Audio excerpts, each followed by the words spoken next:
All right, tonight is interview night. It's Chris Michael's show. Actually, it's not really the Chris Michael's show. I'm also here with my very good friend of 2 years, is Greg Bolden. I've dusted him off. I've upturned a damp log to find him, bring him out. I'm glad to be here, Chris. I'm really excited about the show this evening. So when you call me up and you say, Greg, I have a guest of this caliber who's been doing research and really a futurist, a visionary, an author. The journalism spine in me gets tingling. I can't wait to ask questions and learn more. Especially one of his books, The 8 Laws of Change.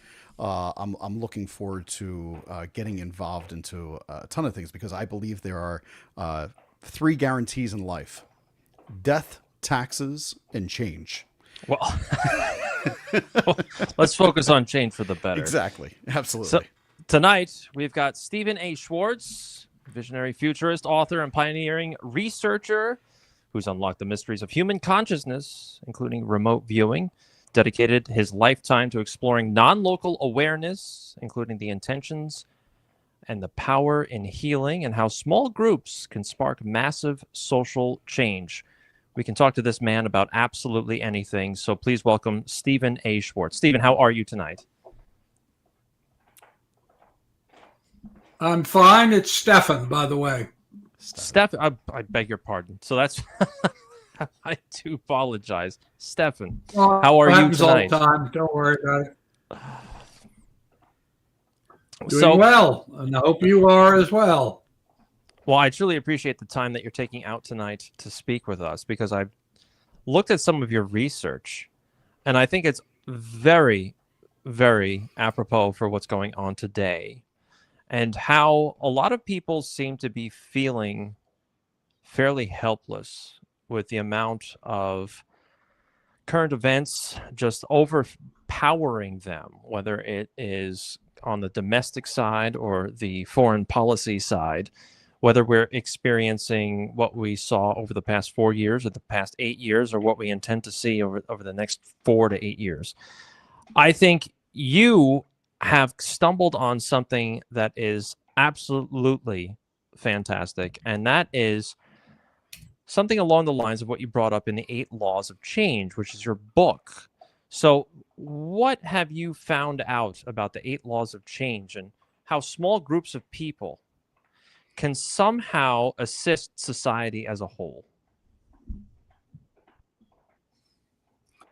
Well, first of all, I've been involved with changing history 3 times in my life. And sometimes, like civil rights, I was just a young man who got arrested 6 times and for civil rights demonstrations, and sometimes it's much more involved. I was one of the small team that transformed the American military from an elitist conscription organization to an all-volunteer meritocracy that was racial. Well, up until recently, was racially and gender neutral. I wrote speeches for the president about social change. So I was involved with citizens diplomacy when we tried to help Russia become a democracy. Didn't work, obviously. But in any case, I have been studying social transformation since the 60s, so a long time. And I've witnessed it, a lot of it, and have paid attention. And I am an experimentalist and a researcher, so all I care about is facts. I'm not interested in political philosophies except anthropologically. I'm not a speculator or a philosopher. I'm just a guy who only really cares about objectively verifiable facts. And so I say that by way of background because as I began to study how social transitions work, I came to realize that there were certain principles that, when they happened, you got change. And when they didn't, you didn't. And so we are at a place in our own history where we're watching an authoritarian oligarch takeover of our democracy. So how do you respond to that? What do you do? What can I do? I'm an ordinary guy. I don't have a lot of money. I don't know a lot of billionaires. So what can I do? And the answer is there are things you can do, and they do work. And I say that not because I think they work, but because history has proven they work. This is how Gandhi got independence for India without a war. I mean, think about it. We couldn't get the United States independence unless we had a war. So the fact that Gandhi was able to get Great Britain to give up its most cherished colonial possession without a war is kind of amazing. And it's what got Nelson Mandela to end apartheid in South Africa. And it's what Martin Luther King used to get a Southern senator president, Lyndon Johnson, to sign the Civil Rights Act in 64 and the Voting Rights Act in 65. So this is also what we know is what got public education going, what got philanthropy to happen, what got women to vote. All of those things were achieved because of the same dynamics. And they are nonviolent.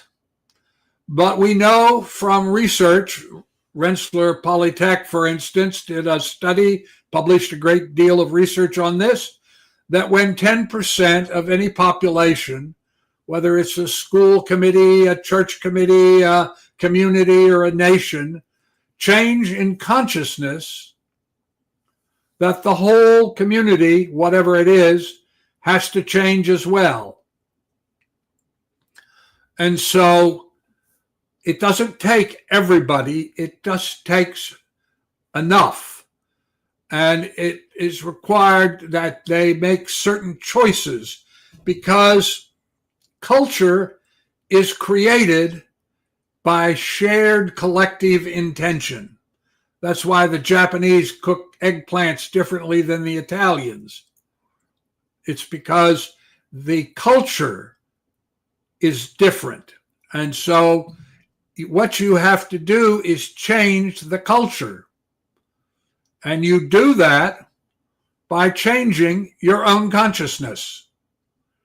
And if you can do that, and I can tell you exactly how to do that, again, based on factual evidence, not my theory, if you are willing to do that, then you can change what is happening. And we desperately need that to happen. I think we may all agree, because our democracy is in extreme danger. So anyway, here's the beginning of it. Every day you make lots and lots of choices. You choose the toothpaste you buy. You choose the toilet paper you buy. You choose the cat food you buy, whatever. You go to the store, you make choices. You participate in things. That's a choice. You support things. That's a choice. You join memberships. That's a choice. So here's the game. I call it the quotidian choice. Quotidian, I picked that word deliberately because it's not a word a lot of people know, so it sticks in your mind, and it just means daily, mundane, ordinary. So every day you make these choices. You commit that of every choice you make, you will always choose the one that is the most compassionate, life-affirming, and fostering of well-being. Right? You'll do that. Now that requires that you do a little research. So you have to find out, what is the company that makes your cat food or your dog food? What do they support? Are they supporting what is happening in this country?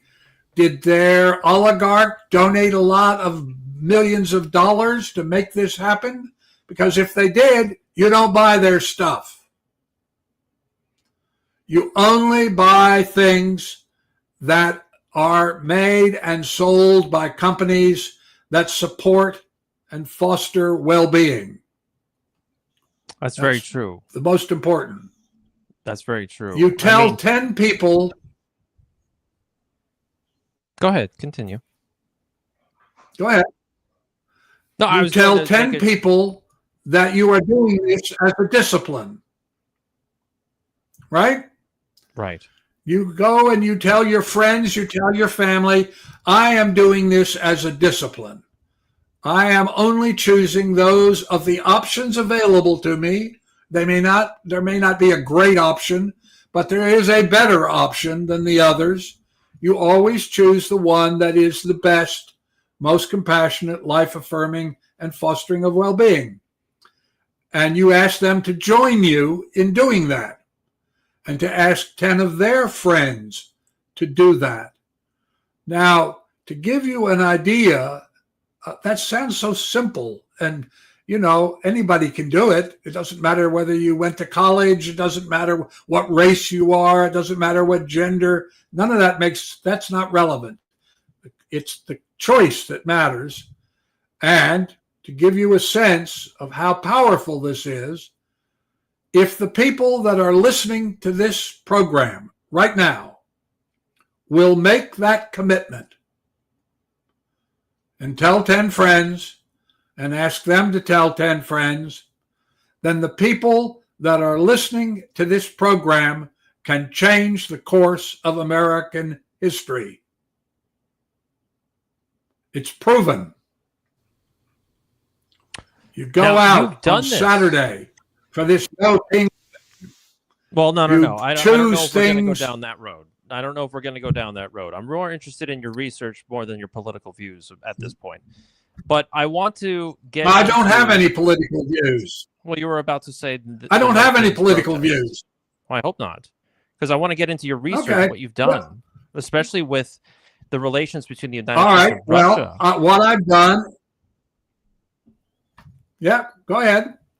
Ask me. Tell us that. Well, in your background, you said that you've assisted relationships between the United States and Russia in the past, and I completely agree with you. You don't need a lot of people to change history. You only need a certain percentage of the population to influence others on a subconscious level. Mm-hmm. So you've 10%. Influenced the United States and the Russian, or the Soviet Union at the time, and the relationship with there.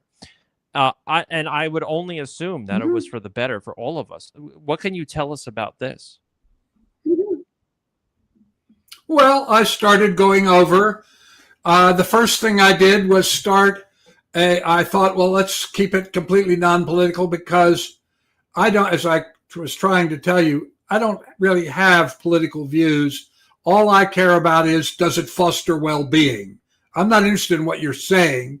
I'm interested in what you're doing.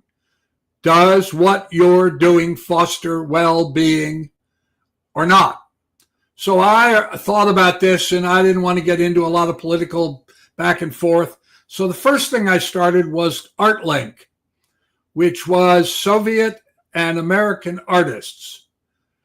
And I put on the first joint Soviet-American art exhibit in Moscow. And thousands of people came to this. It was held right off of Red Square. So thousands of people came, and artists all over the Soviet Union began to talk about it. I met lots of them. I still have some of their art. American artists got involved. Some museums got involved. Then I thought, well, what I could do, because the Soviet Union was clearly coming apart, was to show people how to start small businesses.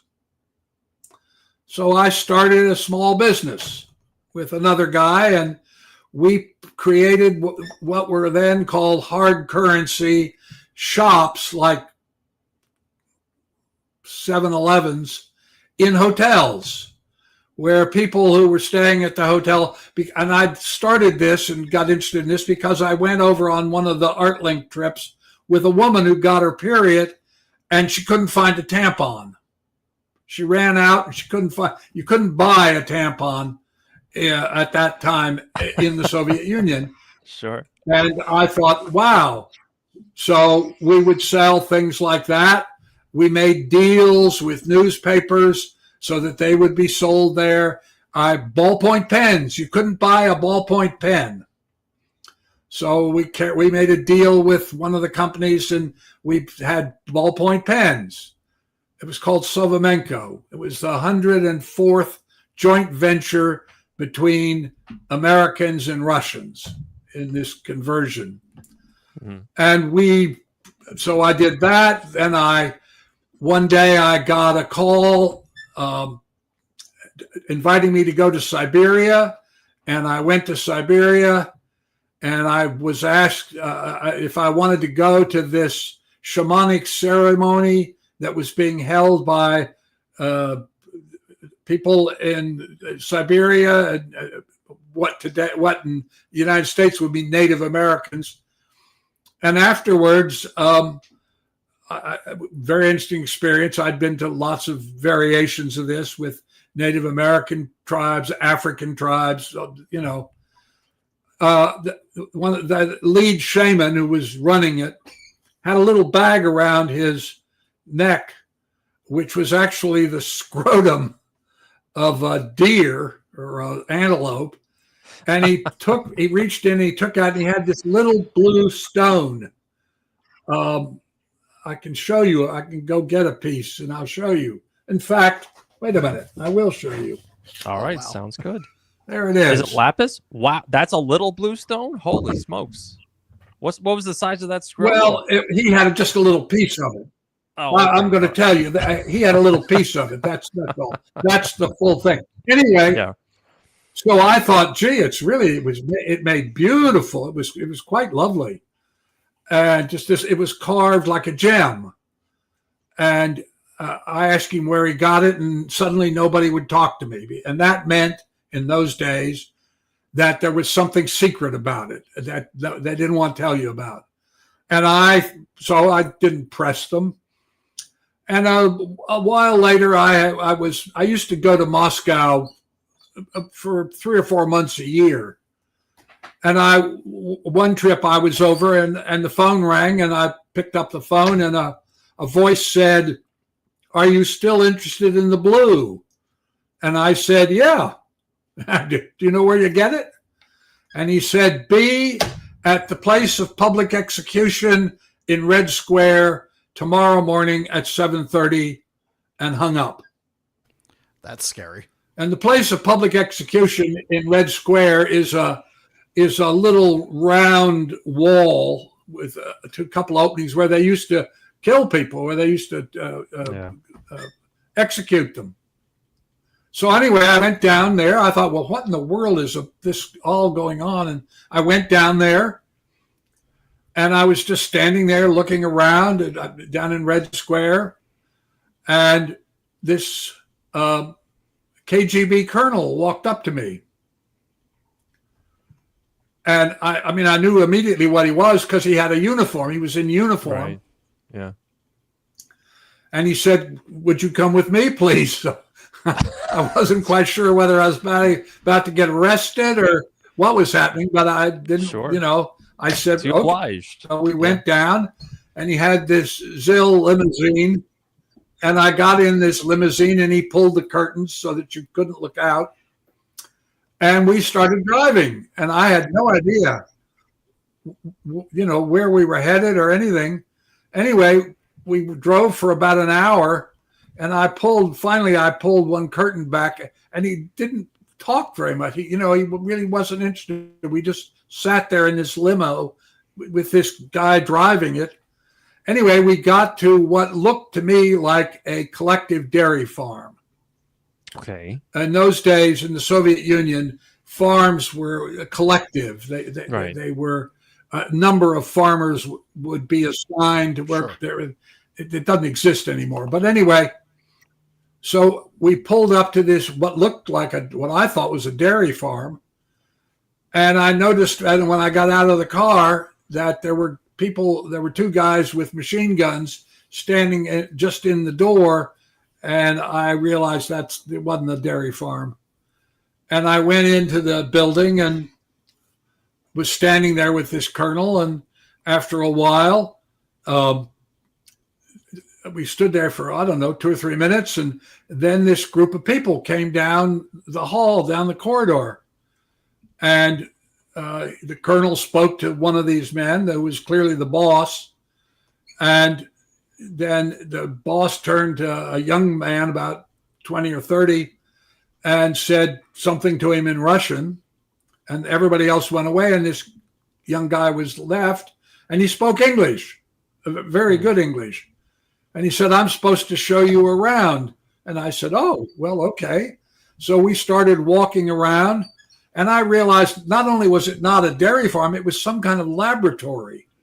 There were windows you could look in, and they were clearly doing something. There was some kind of manufacturing of something going on. And I said to him, "Well, what's going on here?" And he said, "Oh, well, we make crystals." And I said, "Oh, really?" And we crossed across. It was built like an octagon with a courtyard in the middle, and there were carts. It was made to look exactly like a dairy farm, so that American spy satellites that went over would think, "Oh, that's just a collective dairy farm." Anyway, makes sense. We got to the other side of this. Thing, and we went into this large space, maybe 50, 80 feet long, and there were these openings which had tubes that went down into the ground. And as we were standing there, they had big lids that screwed on the top. And as we were standing there, they unscrewed a lid over one of these things and pulled out a whole bunch of these crystals. And I thought, oh, what they're doing here is this is some sort of chemistry facility that is making these crystals. And it wasn't the blue, it was actually a citrine. But in any case, so he told me what they were doing. They were 36 feet deep, and they took them 2.5 months, and blah, blah, blah. And he explained the thing to me. He was remarkably open about it. And I'm just thinking, what in the hell am I doing in this place? And why did they bring me here? Anyway, we turned around to walk back. It was now lunchtime. What were they using them for? And we walked back. And as we were walking, huh? What did he No, use I'm going them to tell for? you just a minute. Oh, you are? So okay. I can't we wait. walked All right. back as we walked back, and as we crossed the open area, which was made to look like the courtyard, there were these women in babushkas who were packing these blue, in fact, that still has the Russian label on it, who were packing these blue things like this. Yeah. And I said, "Oh, wow, that's what I'm looking for." And this young man took me into the dining room, and there was just the boss who I had seen earlier and me. And this guy said to me, we sat down to eat, and they brought food out, and he said to me, "Why are you here?" I said, "Well, I'm looking for the blue." And he said, "There is no blue." And I said, "But I just saw the women with babushkas packing it into boxes." Oh, well, what would you do with it? He said. I said, well, what do you do with it? He said, we make it into crystals for lasers to disable your satellites. I said, oh, really? He said, yeah, we cut them into, we grow these crystals and we set them up. I couldn't believe how open they were about it. And he said, well, what would you do with it? And I said, oh, well, I would carve it into dolphins and sell the dolphins as the peace dolphin made by Russian technology, Russian science, and I'd get Americans to carve it. I can show you one. And he said, you do what with it? I said, I would carve it into jewelry and I would carve it into dolphins and I would sell it. And he said, well, how much would you buy? And then I realized, because as I told you, the Soviet Union was coming apart. Yeah.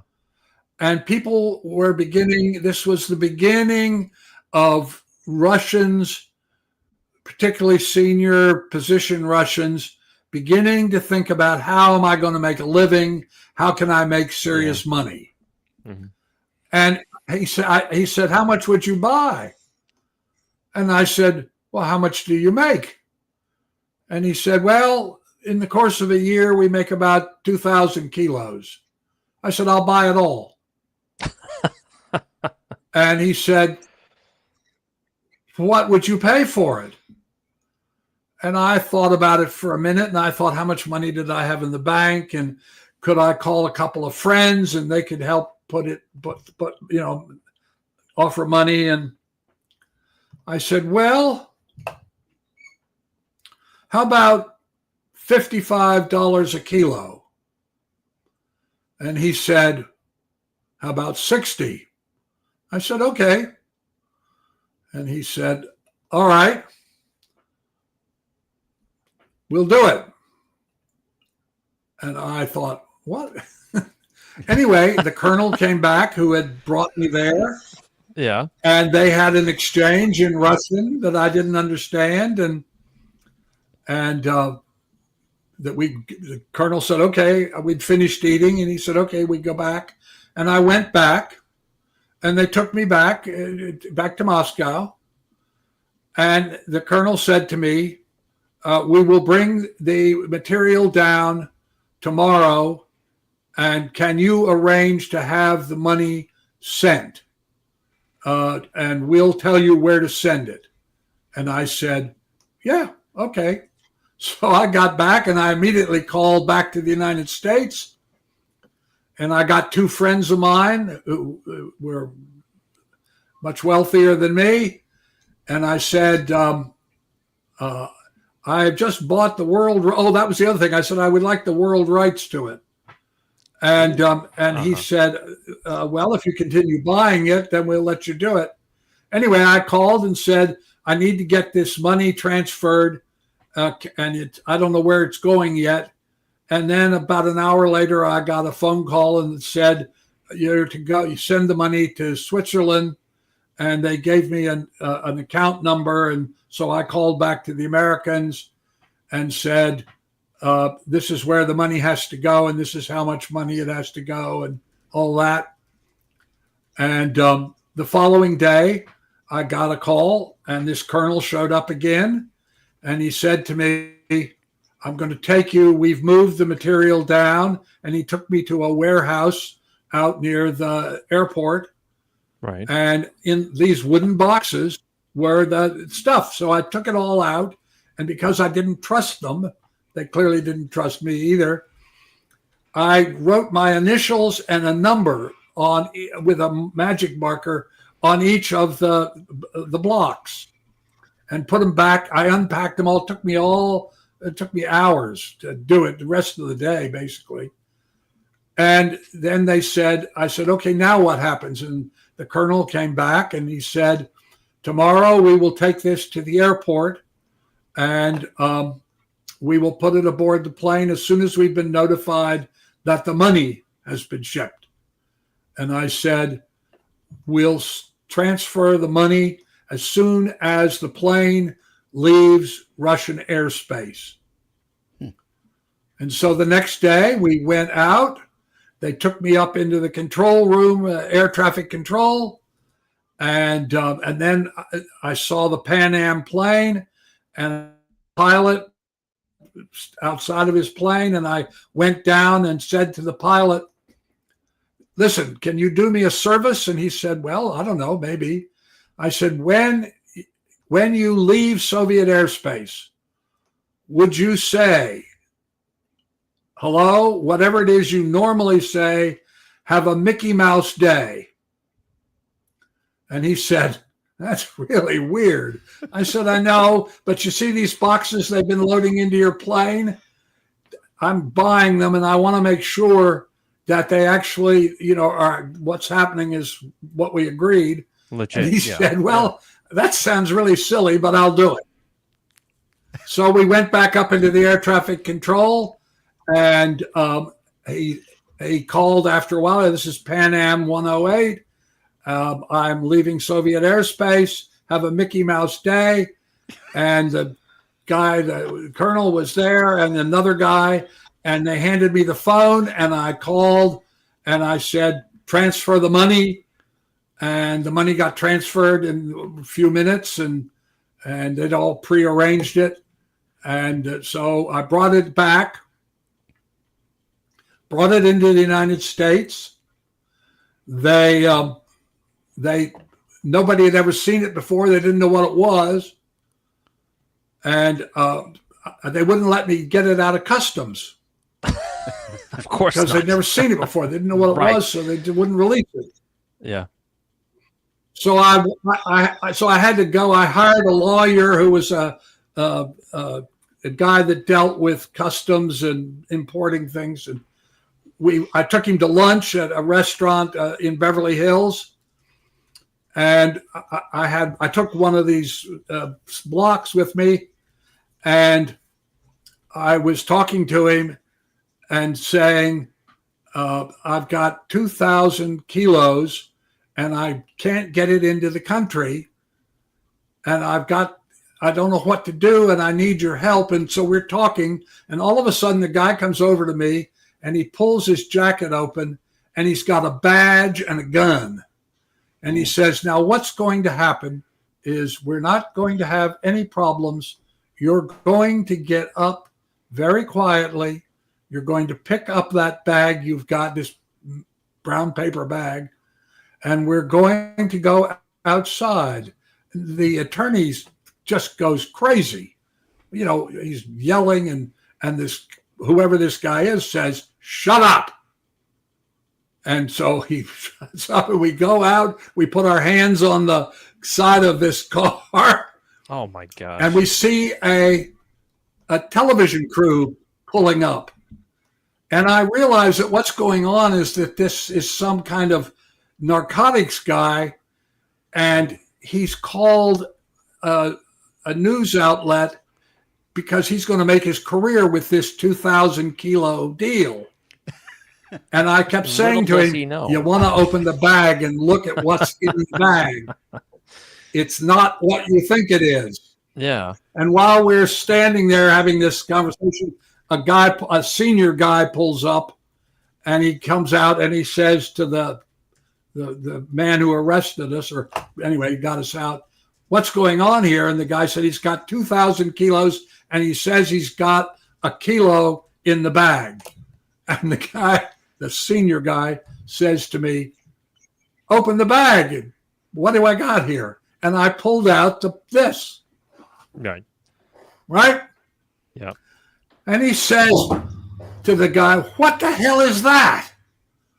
What is going on here? Get rid of that media. Tell those people to go away. I don't understand what's going on, but this is not going the way it's supposed to. Right. And so they did, and they let the lawyer go, blah, blah, blah. And the next day I was at the lab doing an experiment, and I got a call, and it was from the CIA. And they said to me, do you have that block? And I said, yes, I do. And they said, well, we will release we will arrange to release what you have in the customs house if we can have one. And I said, well, come over and get it. Yeah, so they came over and got it, and I gave it to them. Yeah. Well, I brought 3 or 4 in my luggage, and I had this one that was in that bag. Right. And anyway, I gave it to them, and they went away, and I got it, and I made a deal with Mallorca, the president of Mallorca Pearls.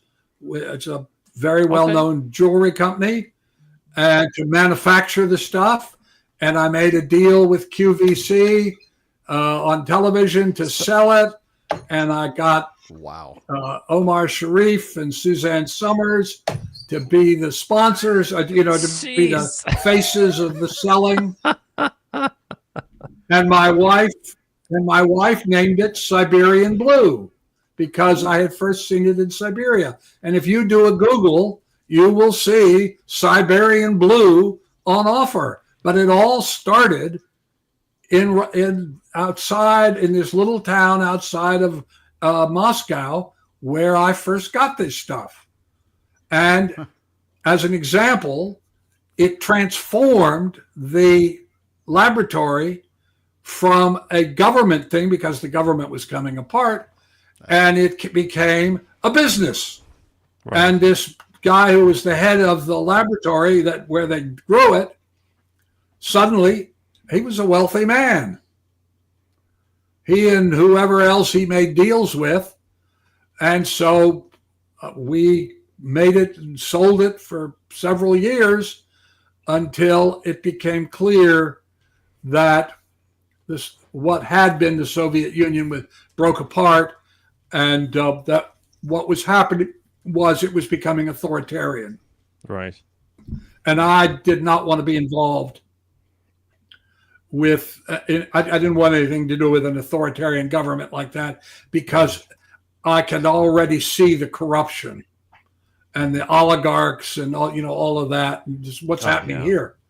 The kind of neo-medieval society where you have a tiny group of people who have all the money and then everybody else. Anyway, so that's the story of the Siberian Blue and how it changed the culture. Yeah. So because gave him a taste this guy of what became wealth could be like, an abundance. Yeah, but the point of having that one small action from one individual that called other individuals up, tying this to the beginning, changed an entire region, changed the course of history to the point where you can buy this to this day. It's still, from looking up really quick, it's still selling now. In fact, in the raw lab-grown Siberian Blue quartz, it's selling for $25 to $100 per kilogram on retail. Jewelry is up to $300 per kilogram. So it completely changed the market condition by you being there. That's the power of small actions, and that's phenomenal. That's a neat story. I wasn't expecting. I was waiting to figure out exactly where that was going, and now I understand. Where you brought it. Now, do you realize, had that been weapons grade blue crystals, you've been looking at close to $20 million in crystals at that time. I just kind of did a quick calculation. It's worth about 200 million now, the weapons grade laser blue. So I'm curious, maybe that lab. Well, if you know somebody that's willing to buy it, I still have 127 kilos. Well, let me know. It all starts small actions, and maybe I might have a connection. Yes. Let's work together to get this sold. I'll broker. Sure. That's great. Well, that's the same thing. I mean, in the same way, when I became special assistant to the chief of naval operations,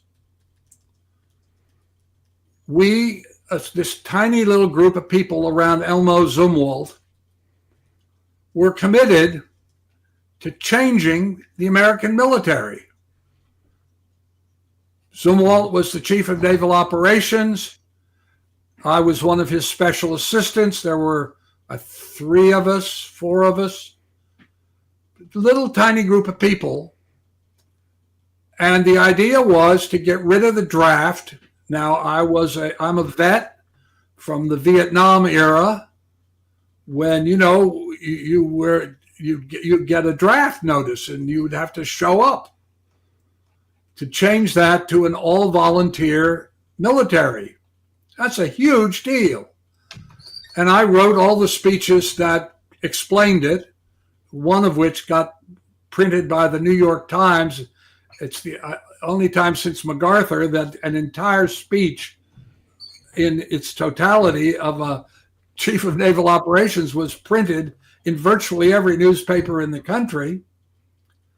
And we agreed things like, because this was during the Vietnam era, for instance, the sailors would say, you can't make us cut our hair so short, because we go into a bar and everybody sees we're in the military, and all these anti-military people, we get into fights. So we said, okay, you can grow your hair longer. And they said, well, some of us would like to grow beards. Now, Trump just ended, Hegseth just ended this, yeah. But we said, okay, sailors have always had beards, so you can grow a beard. And I said, we've got to let women be treated as equals. And there was all this resistance that was out there, and the racism. Mm-hmm. One of the other special assistants was a black guy. And the American military had a lot of racial issues. And we said, nope, whatever your race, whatever your gender, you're going to be evaluated on your merit of your performance, not your race or your gender. And we got it passed. The Senate and the House finally agreed. The president agreed. And that transformed the American military into what it is today. Now, right. In retrospect, we didn't realize that only about 1% of the population would be involved with the military, but that's another story. But that's another example of what I'm talking about. So you never know when the choices that you make are going to make a difference that you don't realize, because you were nice to somebody, you were compassionate, right. You touched somebody in a way that nobody else had. So the 8 laws is, how do you create social transformation that is compassionate, life-affirming, and fostering of well-being? So I'd like to move from the 8 laws, because I think this complements what we've been talking about, into human consciousness, and what I've been seeing. Okay. So I just published a Substack on this earlier today. I've been talking about artificial intelligence and the fact that humans seem to be having non-biological experiences at this point, where we're tied to blue light screens, we're tied more to the technology and less to human interaction. As a result, we're seeing less compassion towards humanity. We're seeing moral relativism on the rise, where people cannot decide on what is it to be a good moral human. And so in my writing, my conclusion was, we need a change of human consciousness back to the dignity of life, if we're to expect AI to understand, to respect us, and not to eliminate us. Because what I'm seeing is a recent study that was just done. They brought in over 2,800 of these large language models experts, and they asked them what the probability that artificial intelligence would lead humanity to extinction within the next 30 years.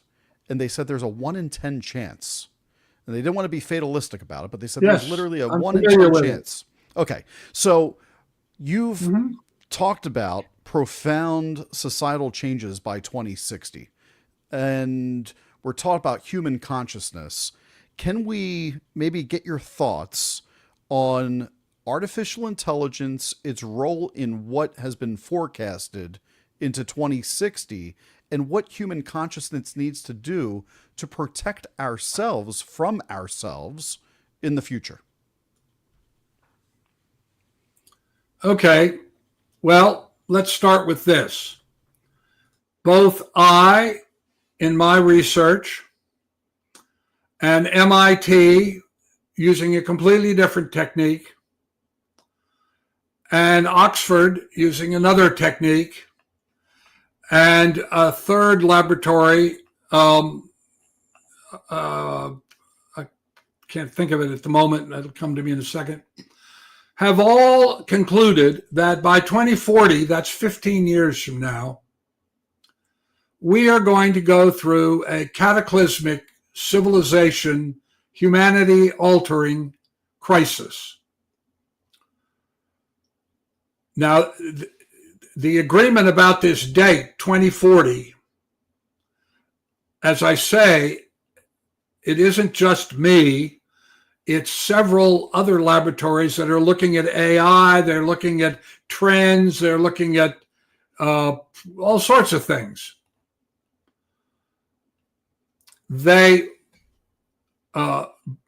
goes from 2040 to 2045.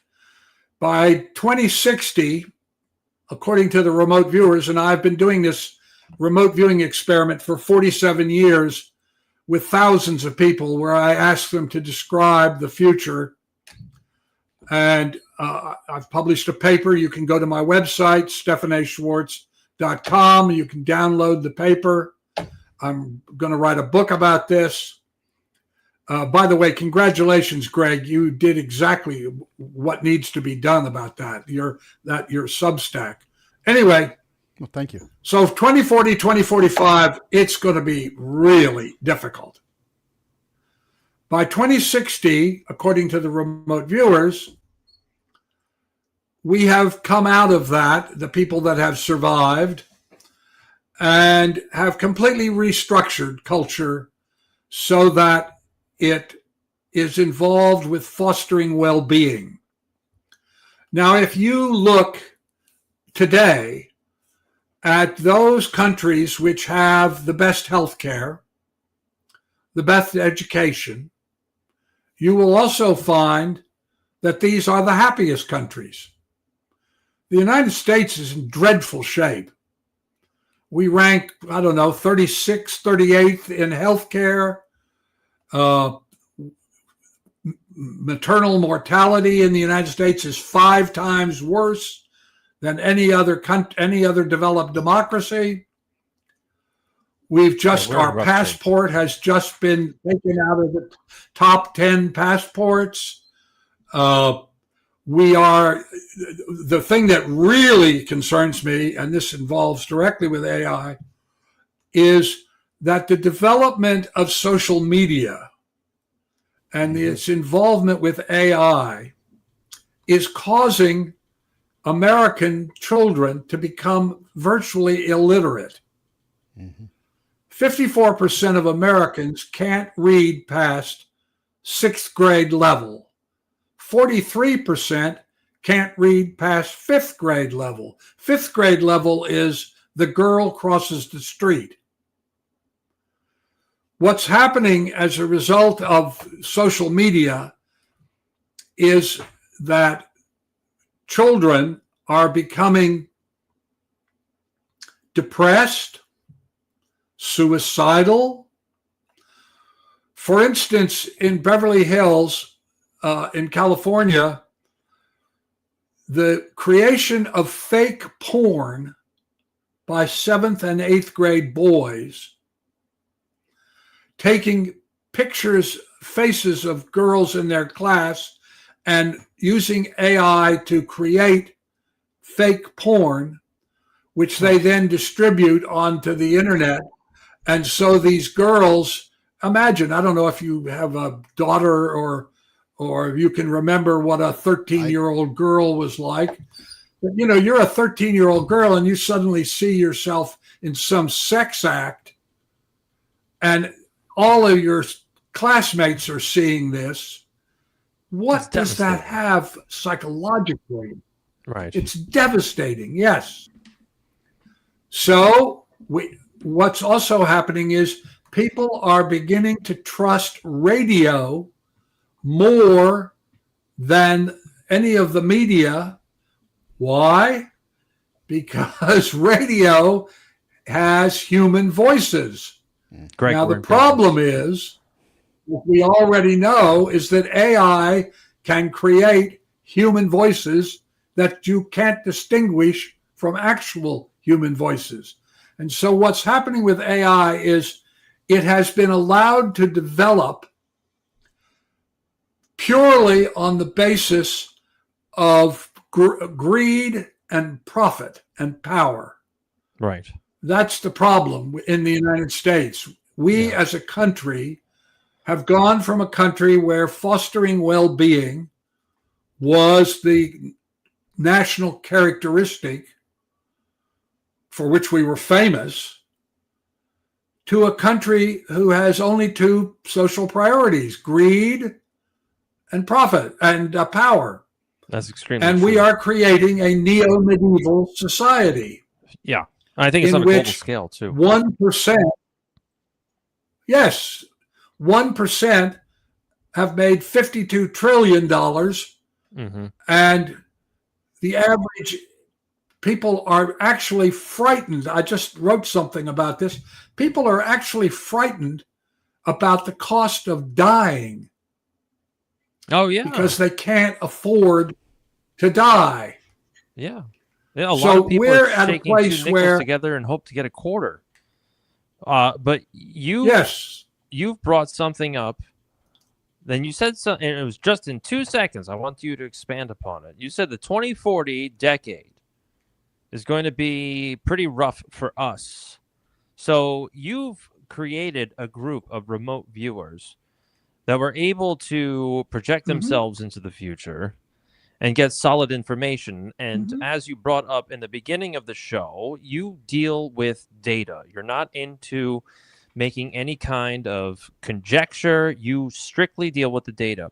So out of all of these people, all these remote viewers, they've all seemed to have come to the same conclusion for that 2040 decade, which coincides nicely with the United Nations 2030 agenda, right? Why is there this massive push for artificial intelligence, digital IDs, central banking digital currencies? I mean, it's all there. They're all doing it across the world, all at the same time, particularly in the EU and the UK, and soon to be here. So what did your remote viewers observe, and what was the consensus between all of them for the 2040 decade? And we should just let listeners and viewers know right now, these 4,000 people that Mr. Schwartz has worked with do not all know one another. So these are independent accounts that he goes through and sees that there are constants that are appearing repeatedly in these 4,000 individuals, which is why it's data driven. I just want to make sure for the skeptics that we explain that. Continue. I'm sorry. Sure. Well, I will tell you not only that, Greg, but to the degree that we can evaluate the accuracy, because I've been doing it for 47 years, the data is 83% accurate. That, by the way, accords very closely with the archaeological triple-blind experiments I did, that is, asking people independently to describe where something is located that no human has seen or knows about for thousands of years. You can go to my website and watch them do it. So, yes, these are people that all over the world, wherever I've gone and given a talk, then I invite people to do this. And so they have accurately predicted, just to give you a couple of examples, the demise of the Soviet Union. When I started this in 1978, because I had a little daughter and I wanted to know where, again, I had been special assistant to Chief of Naval Operations. And like most people who were involved in the geopolitical world, I was part of the MIT Secretary of Defense discussion group on innovation technology in the future. I thought we were going to have a nuclear war. And I thought, my God, what is my daughter, Catherine, going to be able to, What's her life going to be like if there's a nuclear war? Yeah. So I started doing the remote viewings. And one of the first things that came up, because I thought there was going to be a nuclear war, I would say things like, is there a nuclear war? And they would say no. And I would say, well, then what's the status of the Soviet Union? And they would say, it doesn't exist. Yeah. Right. I said, what do you mean it doesn't exist? And they said, it doesn't exist. So I went to a friend of mine who was the head of NSA. And I said to him, and another friend who was Stan Turner, who was the head of the CIA, and I said, can you imagine anything? Why would these people be telling me that the Soviet Union doesn't exist? Because in 1978, we were in the middle of the Cold War. And it was two superpowers. And they said, that is complete nonsense. What are you talking about? You got to give up this consciousness stuff you're doing. It's just crap. And of course, in 1991, Christmas, the Soviet Union ceased to exist. Then I would say things like, well, tell me about healthcare. Because I was very concerned that we are the only developed democracy that doesn't have universal birthright, single-payer healthcare.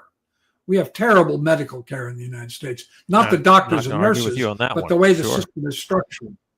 Oh, it's awful. Awful. And, well, I mean, that's what the data says. So I said, well, tell me about healthcare. And they said, oh, well, it's completely different. And I said, what do you mean it's completely different? Well, there's going to be a series of pandemics. And I said, what? You know, I'm thinking Spanish flu, 1918. Yeah, they said, well, the first one will be a blood disease that crosses over from primates to humans, and it's going to kill millions of people. So I went to a friend of mine who was deputy director of National Institutes of Health, and I said to him, Wayne, do you have any idea? Do you know anything? This is 1978, 79. Do you know anything about a blood disease that crosses over from primates to humans that has the potential to kill millions of people? And he said, Stephan, I don't know what you're smoking, but you better quit. Because that is complete nonsense. 1981, of course, AIDS begins and kills 35 million people. And then we have Dr. Fauci. SARS, then H5N1. Yeah. And then most recently we have COVID. And we're going to have others because the scientists who are doing the real research on climate change are telling us that bacteria and viruses we haven't seen are going, as a result of the warming, are going to be made exposed to humans. They're going to mutate, and we're not going to have any protection against them. So we've just Dr. dismantled the CDC. Yeah. Yes. And Bill Gates have been making the rounds We've recently. just dismantled it. Yeah. Dr. Fauci and Bill Gates have been making the rounds recently, saying that another pandemic is inevitable. And for what it's worth, you see both of those people have little smirks on their face as they say those things. So you have to start to question, you know, is this some kind of biolab situation out there that these people are potentially developing these things like Lyme's disease? I would even throw COVID in there. And are they going out there and potentially exacerbating the issue? So, I mean, this is all well within the playbook of these individuals. So now you brought up 2040 again. I don't think that's what's happening. So, well, I mean, I don't think disagree with you about those events occurring, because I can almost promise you that they will occur, right?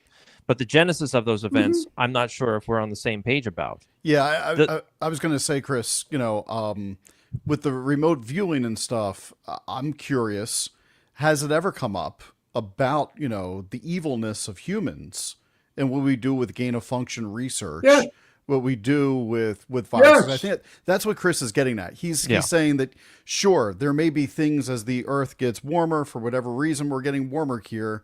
Climate change, sun. We've had lots of people on the show talk about lots of different parts of their research on that. Oh yeah. So as we're doing that, yes, we could have viruses that are now, awakening from ice, and things. But I'm curious, have you had people remote viewing that have actually stated, no, like these are man-made virus issues coming down the pike that are being released from labs by accident or intentionally? No. Okay. That's not what they say. What they say is that as the environment changes, that things, viruses and bacteria, which have mutated as a result of the change, spread around the earth, and that these pandemics arise, and that we have a whole series of them. Now, let me say another thing. Now, again, remember, I started in 78. That's very important. They began talking to me when because this pandemic thing obviously alarmed me. They said, well, one of the things that's happening to humans is that we're manipulating the genes so that a number of diseases, because I said, well, what's healthcare like? They said, well, it's very, very different because a number of illnesses don't exist anymore. And I said, what do you mean they don't exist? And they said, well, it's like they manipulated the genes. This was before CRISPR had become widely known. Yeah, that's exactly where I was. Now you look at the CRISPR research. Yes. Now you look at the CRISPR research and you see that there are a number of research projects that are looking at things like multiple sclerosis and to see whether by genetic manipulation which it can be transferred on to the next generation, that's a key, will that make a difference? So when I say to them, I ask them, well, tell me what a hospital is like. If you go to the hospital, what's it like? And they say, well, it's completely different than today. Really? What's different? Well, it's quieter. You don't see the same things happening. By 2060, let me say this, 2040 to 2045 is the catastrophe. And that's the one which is also validated, as I said, by several other laboratories having nothing to do with me or remote viewing. Right. By 2060, because that freaked me out, of course, I said, well, then go forward another 10 years and what's it like? And then they say, well, the population is smaller. People live in smaller communities. Work is entirely different. Things are manufactured by robots. The Chinese, by the way, I just published an article in the Schwartz report about this. The Chinese are making robots that are taking over their factories. I saw they say completely in the dark. Right? Because they don't need light. Right. That work is entirely different. People do two kinds of things. This is in 2060. They do personal things that people are still interested in. And I said, what do you mean by personal things? Oh, like carpentry or art or sewing, personal things that you'd buy because somebody had made it and you liked it. But that the sort of standard things that you would get, those are all being controlled by AI. They say to me, people don't travel as much. You don't have as much air travel. Right. that there are no carbon-powered vehicles, that there is some kind of energy, and I can't explain what this is. I have an idea, but I can't be sure.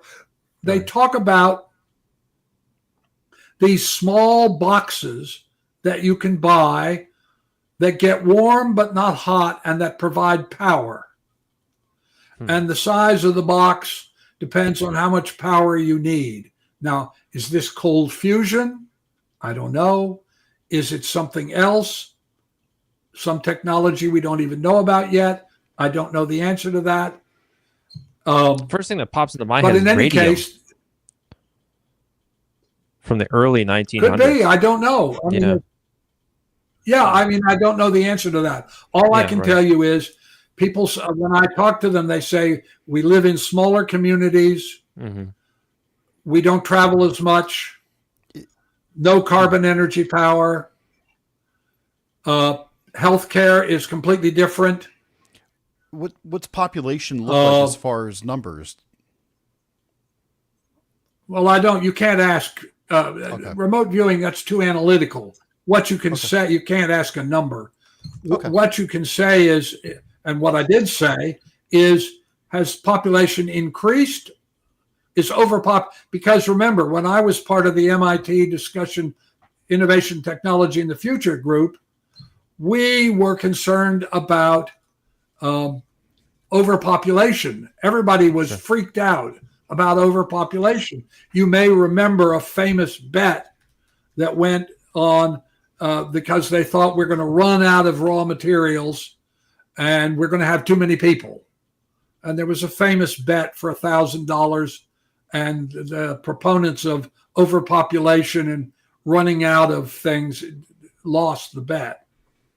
Anyway, what they describe for me is, again, smaller communities, that consciousness has been recognized as being fundamental and causal, which is what Max Planck told us in 1931, and so did Einstein and Schrodinger and Pauli and all the people that, not all, but many of the founders of modern physics.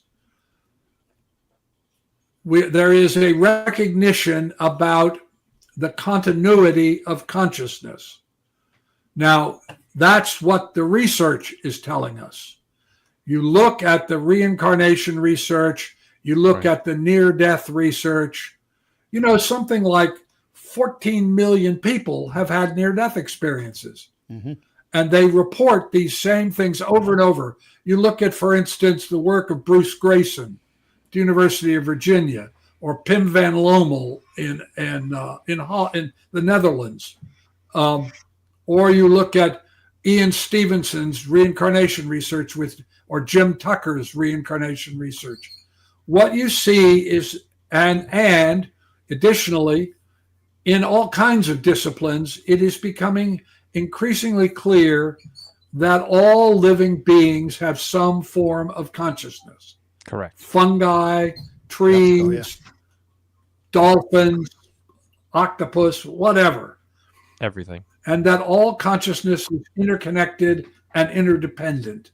Yep. That what we call reality, as Einstein said, is an optical delusion. I like the delusion part. Yeah, that's kind of cute. That's Einstein. Yep. But in any case, by 2060, a smaller group of people who have survived 2040 to 2045 have reconstructed human civilization so that it recognizes consciousness, that it recognizes that fostering well-being is the way to go, is the choice to make, that people don't work as they do now because so much work is done by robots and AI and that sort of thing. What I'm concerned with, and I've been thinking about interviewing more people.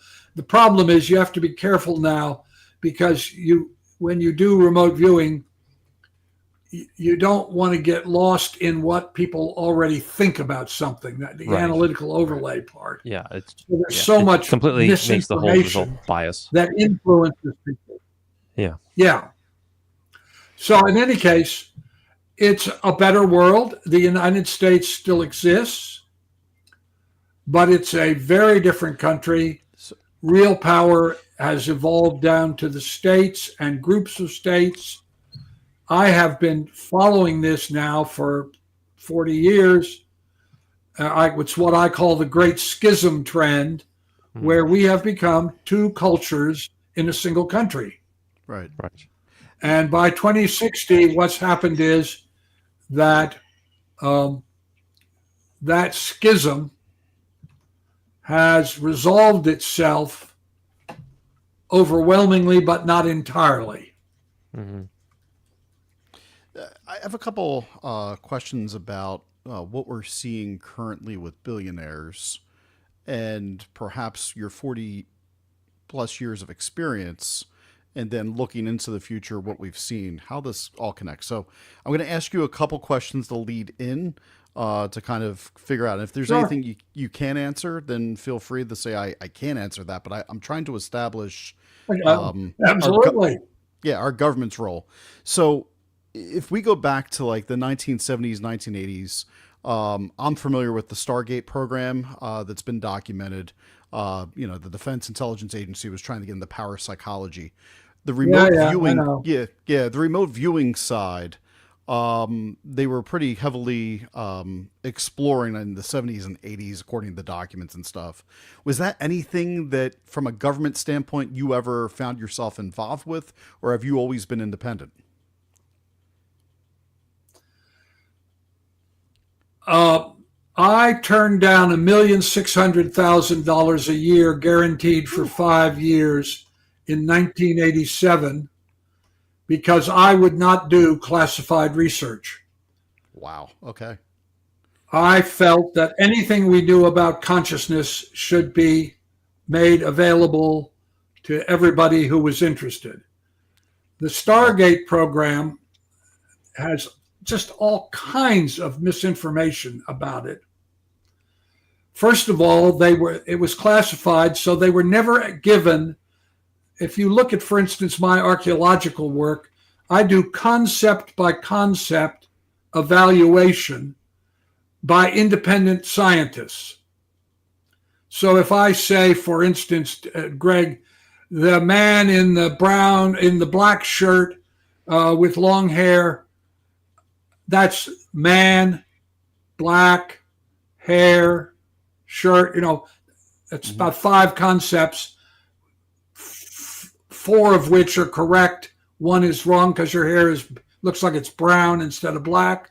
Well, that's the level of accuracy that I got down to. Okay. Stargate was never able to do that, never published anything like that, because it was classified. So they were never given full access, concept by concept, of what it was that they were asked to subscribe or describe. Now, we know that some of it was very good because Joe McMoneagle got the second highest award you can get as a military person. But there are, for instance, you will hear in a lot of these classes that something called controlled remote viewing is the way to go. You may have heard that already. Mm-hmm. Yes, I have. In fact, controlled remote viewing is an inferior process. It was cooked up by Ingo Swann when he was my house guest because almost everybody in the Stargate program were Scientologists. You may not know that. I didn't know that. And Ingo was down at the Scientology Center. Yeah. Yeah. So, I mean, the other big lab that nobody ever talks about anymore, there were 3 big labs. The one, Mobius, SRI, and Princeton. Yeah, I know about. You never Princeton hear anybody talking about the Princeton remote viewing. Oh, but really? in fact, the Princeton remote viewing was, in my view, it's Mobius and Princeton, and then SRI. Because like me, Princeton Bob John and Brenda Dunn and Roger Nelson, published everything that they found so that other people could have access to it. And let me also say, Roger Nelson, must be almost 40 years ago, started something called the Global Consciousness Project. You can do a Google and find it. What he did was put random number generators all over the world. And these are a random number generator. The whole point is that it's random, is that it just runs 24/7 and it produces random numbers. There's no pattern supposed to be. And what Roger found was that when groups, just as I was saying earlier, when a group of people reached a common consciousness about something, a common intention, that the random number generators went non-random. That this idea that consciousness is interconnected and interdependent, and that when there is collective intention, that it literally changes reality. We had, and as I say, do a Google, you'll find his Global Consciousness Project. It's one of the great experiments, and that totally explains the massive amount of propaganda that we see in mainstream media. You know what else, Chris? That also ties directly to Dr. Joseph Farrell. Yeah, when he's appeared on the show and he talks about the experiments of manifestation, where the observation, when enough people believed it, it was changing in front of the scientist's eyes. He's like, look, he's like, we got to go back to the episode for pull exactly what he meant, but that's great. Where I wanted to go with this, though, and thank you for clarifying some of that. So this is helpful, because what I'm wondering is, if you've published everything and been so transparent, I see billionaires like Elon Musk. I see people like Jeff Bezos. I see people like Mark Zuckerberg. They're all building these underground bunkers as if something immediately is about to happen. And hearing what you're talking about in 2040, it sounds like something immediately is going to happen. And my question for you would be, do you believe, based upon what you've published, that these billionaires are actually in tune with remote viewing and the research that you and others have done, and that's why they're taking the actions that they're taking? Since you're saying you got 86% accuracy, you know what? I'd hedge my bets if I was a billionaire on 86% accuracy. 83. I'd still 83%. I'm hedging my bets and I'm building a bunker if I believe that it would help me in the future. Is that why we're seeing what we're seeing? Yes, exactly. Now, the question, of course, is what in the world do they think? How are they going to be protected down in their bunker? Because if everything unravels and society comes apart, what happens when you leave your bunker? So this is a kind of, what is happening is we are becoming a neo-medieval society. In the medieval world, there was a tiny group of people who were the landed rich. Income was mostly about land in those days, but there was this tiny group of very rich people who ran everything. And then there was this large majority population of peasants. And that's exactly what's happening in the United States. And what you're seeing with the billionaires is, yes, they read all this stuff. I know that because I've been contacted by a number of them who have asked for data. So they read, not just me, but everybody. I mean, they have lots of money, so they can hire people to do research and search out all this stuff. And yes, that's exactly what they think is going to happen. Between 2040 and 2045, there's going to be this civilization-altering catastrophe. And their plan is they're going to go down in their bunkers.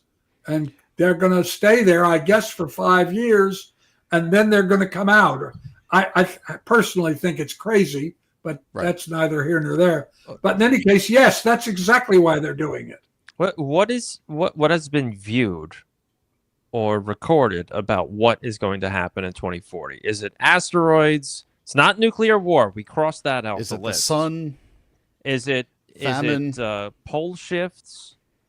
What have you Yeah, come well, across? yes. It's not one thing, Chris. It's a number of things. Climate change, which is going to be devastating. Right. You know, we have a current administration that believes climate change is a con. Well, anybody that actually knows the science knows it's not a con. So dramatic change in the ocean currents, death of the coral reefs, melting of the Arctics and Antarctic, rising temperatures, increased either rain or drought. Now, there are going to be 3 major migrations in the United States. Away from the coasts because of sea rise. First time I encountered that, I was in Santa Monica. I had given a talk at a conference, and I was remote viewing people, and I said to somebody, I want you to go forward in time and okay, you're in Santa Monica, and I don't do this anymore because I don't say where they are. Now I don't do that, but this was early days. And what's it like? And he said, well, it's underwater. I said, what? He said, it's underwater. I said, what do you mean? He said, well, Santa Monica, Manhattan Beach, Newport Beach, Hermosa Beach, they're all underwater. And of course, that if you look at the projections, that is exactly what's going to happen. So 3 migrations away from the coast, right, because of rising water, out of the southwest because of lack of water. You look at the Colorado River, what's happening there. Yeah, you look at the River Mississippi River, what's happening there. Increased temperature, not enough water. People leaving. Out of the central states because of cataclysmic weather events. You know, I was in Oklahoma not long ago. I gave a talk at a conference of people, and afterwards they had a dinner, and I was seated next to a county commissioner. And he said, I listened to you. And he said, I just don't believe any of this crap about climate change. I said, oh, well, I'm sorry that you don't. I said, what do you care about? And he said, well, the question we've really gotten, we were wrestling with, is how often do you rebuild a town? And I said, what do you mean? He said, well, we have towns that have been destroyed twice by tornadoes. And the question is, how often do you rebuild them? And I said, and you don't see that as climate change? No, he didn't. Well, I don't know what he thinks now, but in any case. So these 3 migrations. Now think about this for a minute. The projection is 53 million migrants in the United States.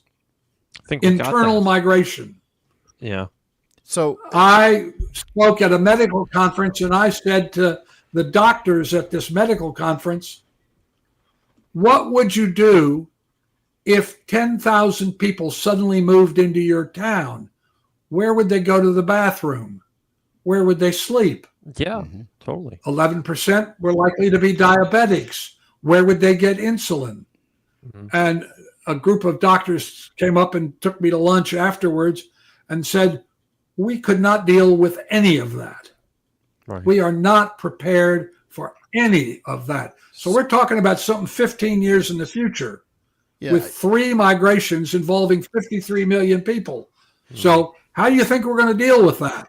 So there's something I just want to put on your radar, just to think about, because it actually matches all 3 scenarios, but a different explanation from somebody who was on our show about 2 years ago. And Okay. this is a historically researched theory that about every 12,000 to 6,000 years, the Earth goes through a disaster Mhm. cycle. This has been talked about by Yes. Graham Hancock, Ben Davidson, who's been on the show, and a number of other people. And in this disaster, they talk about the fact that the coastlines change drastically, and where civilization survives is in mountaintops. And it's not climate change that does this, but rather the natural progression of the earth. It could be a crustal change of the earth that causes water to slosh in new ways. It could be the stopping of currents, redirecting water in different ways. And we had Dr. Ned Nikolov on, who was talking about the observation of other planets and seeing that other planets are actually going through the exact climate change that the Earth is going through right now. And he has peer-reviewed studies on this, so this is actually phenomenal to bring his papers into this. He talks about I'm very familiar with it. I know. Yep. I know. So I guess my question would be, I mean, I hear that you're blaming the climate change for this, but I almost gotta wonder if it's not going to be even more disastrous based upon what some of these other individuals have shared with us on shows, that Well, really our solar system's going through a cosmic change. yeah. Yes, I know both of those people, or at least I know their work. I've Sure. listened to Graham Hancock. I understand. I know what he thinks. I would say to you, what I'm saying climate change. You can look, for instance, at how the Roman Empire ended because there was a cataclysmic weather change which occurred, I think it's in 236 BC, CE, that the climate, that for a couple of years, you could hardly see, the sun would look like the moon. So yes, these planetary changes are definitely occurring, have occurred. But what I'm talking about is a combination of things. The ocean currents changed. That's happening. The Gulf Stream is radically changing. You can look at, for instance, the death of the coral reefs, which are the nurseries of the food chain that's in the oceans. Right. You can look at shifting tectonic plates, which are cause tremendous earthquakes and volcanic eruptions. Let me get rid of this.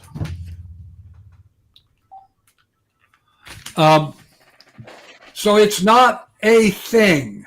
Right. It is a whole series of things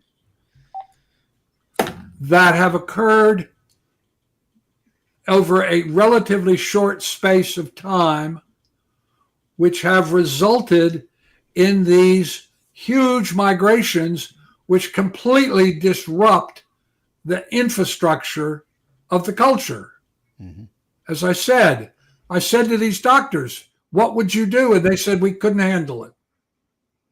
And yet that's what's going to happen. And we're not preparing for it because we have an administration that wants to stay committed to carbon energy. I mean, petroleum and coal has gutted everything that they can about wind energy and solar energy. So we're not preparing. Yeah, I mean, you think about this, 15 years, you're going to be younger than I am now in 15 years. So what's that world going to be like? I worry about well, it it's for my going to be children, very, very different. Yeah. No, I'm yes. I have a 14-year-old and 11-year-old. I have a grandchild. I worry about, yes. Yeah, I think about this. And it's highly concerning. So your 14-year-old's going to be 29 years old. Mm-hmm. That's why we need to get started on this fostering well-being, the quotidian choice, to go back to the 8 laws.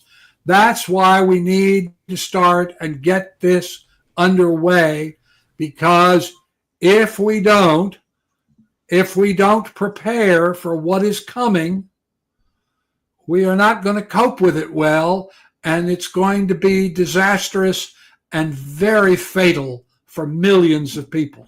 I agree with you. And Whole I think countries that, are going to the disappear. power elite are of the mindset where we're prepared for it and we don't give a damn about anybody else. So let them have solar, let them have wind, coal. If they want to burn logs, let them do that. It really doesn't matter. In 10 years, 15 years, it's all going to pot anyway. So with your work, and we'll end it at about here because we're an hour and a half in. I want to be mindful of your time and Greg's time because I can continue on. But I think that with your work, the most important aspect of all of this is that your work actually displays the notion that small groups of people can change the outcomes for everybody. And we can get down the dark roads of how propagandistic news networks and mainstream media and governments try to influence the mindsets of human beings through their billions upon trillions of dollars that they throw at us all the time. But let's leave it here. What's a couple of items that we in our own homes and communities can do to influence the whole? So how do we take the micro to the macro to bring about world peace? Well, we're going to close exactly as we began. Okay. Every day you make dozens and dozens of little choices. First of all, get all the toxins out of your house. All those smell things and cleansing things, only get all of that stuff out of your house. Stop eating processed food. 100%. Everything you buy, you pick only companies that support and foster well-being. You'll notice that Subaru is now including that point in their ads. But you only buy things that come from companies that are not supporting these people. You stop young children from using smartphones because we see over and over they spend 5 or 6 hours a day doing this, and it makes them, when they get attacked by bullies, it makes them depressed. Suicide rates have gone up.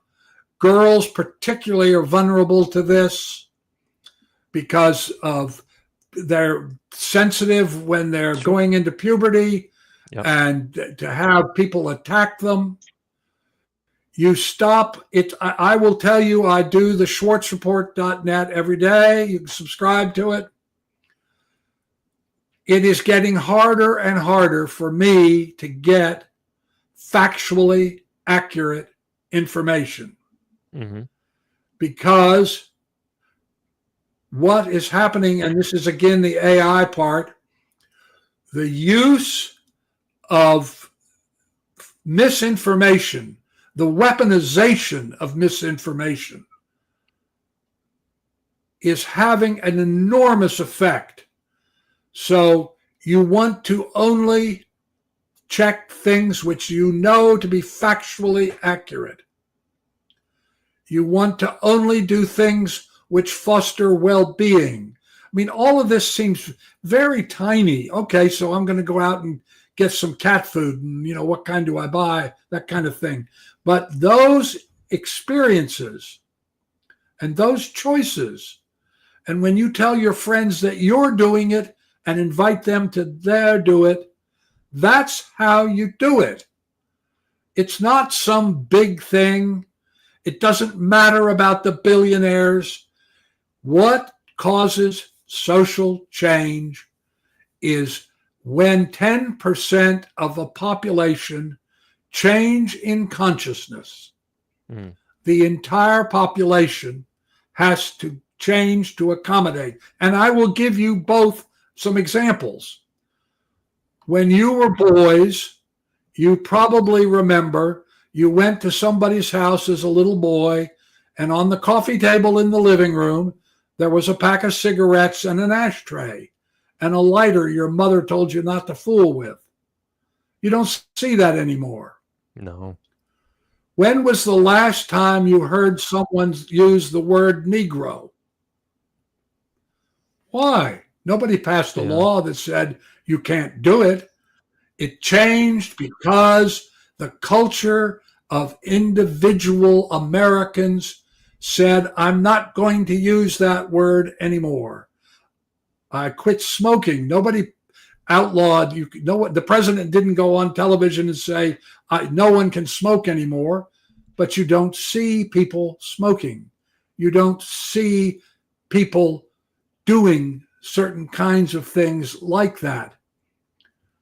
We, the people who are listening to this radio show, if you get this and you commit to it and you get your friends to commit to it, you can change the election in 2026 and return us to being a democracy. It's in our power.